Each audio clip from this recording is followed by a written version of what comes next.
Welcome to Two Open Doors, the podcast that explores our power to open or close the doors of relationship with the important people in our lives.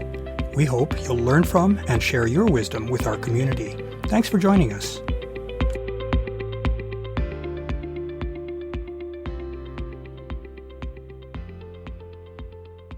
As we've seen in prior episodes, intimate relationships offer many distinct benefits.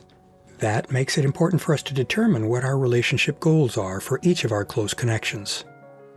One of the larger challenges that can confront us in relationships is a misalignment between what we'd like a relationship to be and what it actually offers us. That is, what we want or need may not be the same as what our partner is offering us, based on their own needs and desires.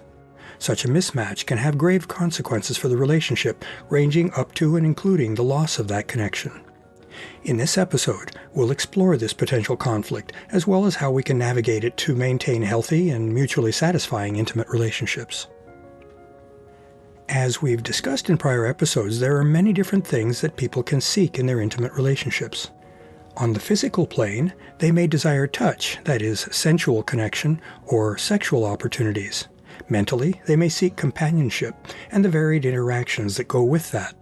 Emotionally, people seek validation, acceptance, love, and other affirmations that they are seen and appreciated.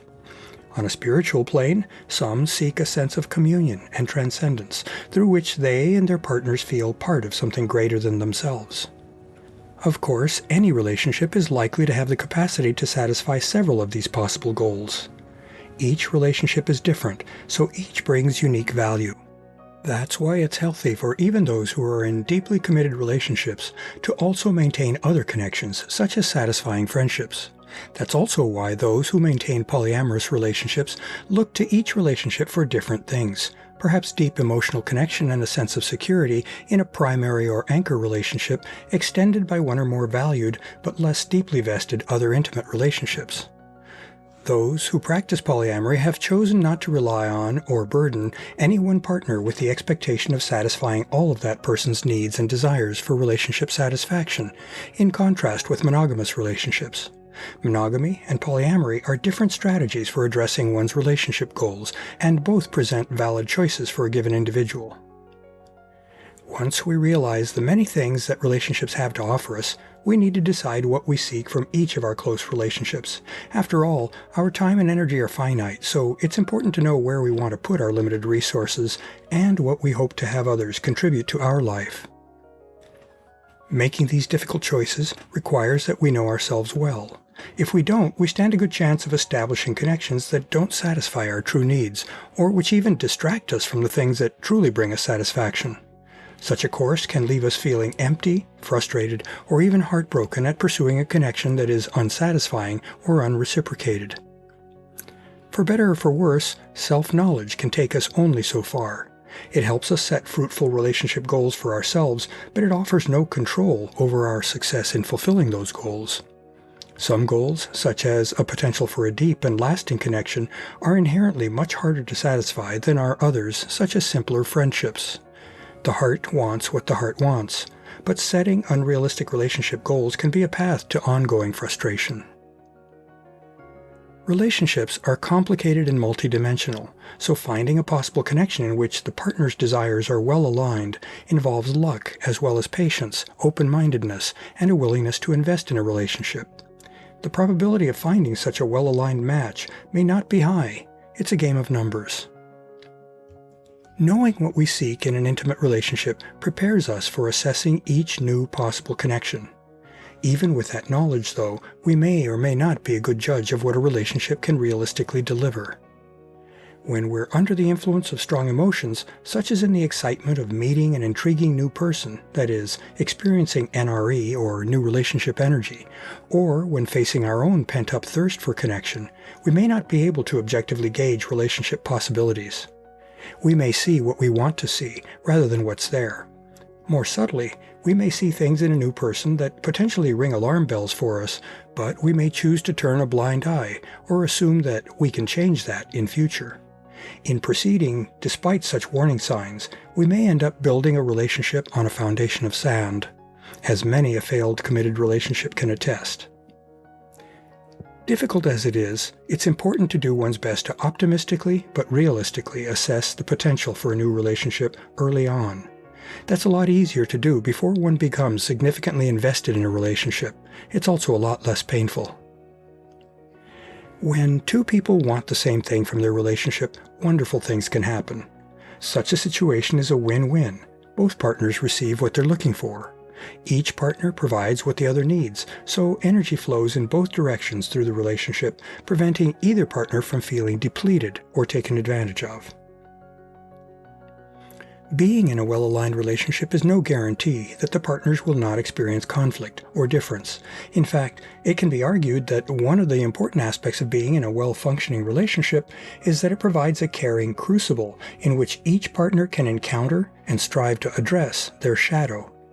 The Jungian concept of shadow refers to those subconscious things within each person that are rejected or buried or neglected, the parts of oneself that one's ego disowns and thus often seeks to project onto others. We can't change what we're not consciously aware of, and change is a prerequisite for growth and improvement. Thus, the conflicts that can arise in a well-aligned relationship provide opportunities for us to become better people, both for ourselves and for our partner. That refining process may involve some pain, but the caring that lies at the core of a committed, well-aligned relationship provides a stable arena in which the partners can do this deep work on themselves. The result can be even better alignment and relationship quality. For relationships that prove to be badly aligned in terms of relationship goals, 3 broad resolutions are possible. First, the source of conflict can be resolved with both partners deciding to pursue their shared goals. This is a happy resolution, but probably an infrequent one.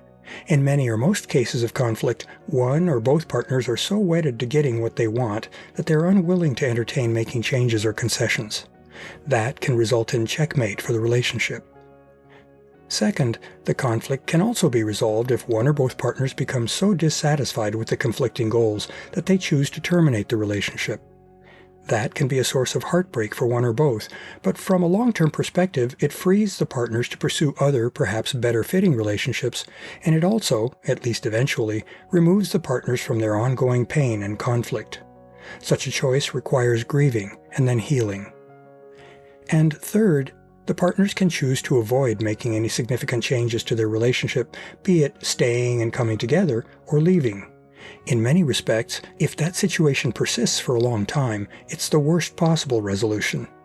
It locks the partners together in unending and seemingly unresolvable conflict, precluding relief through either improved alignment or parting ways to seek other options.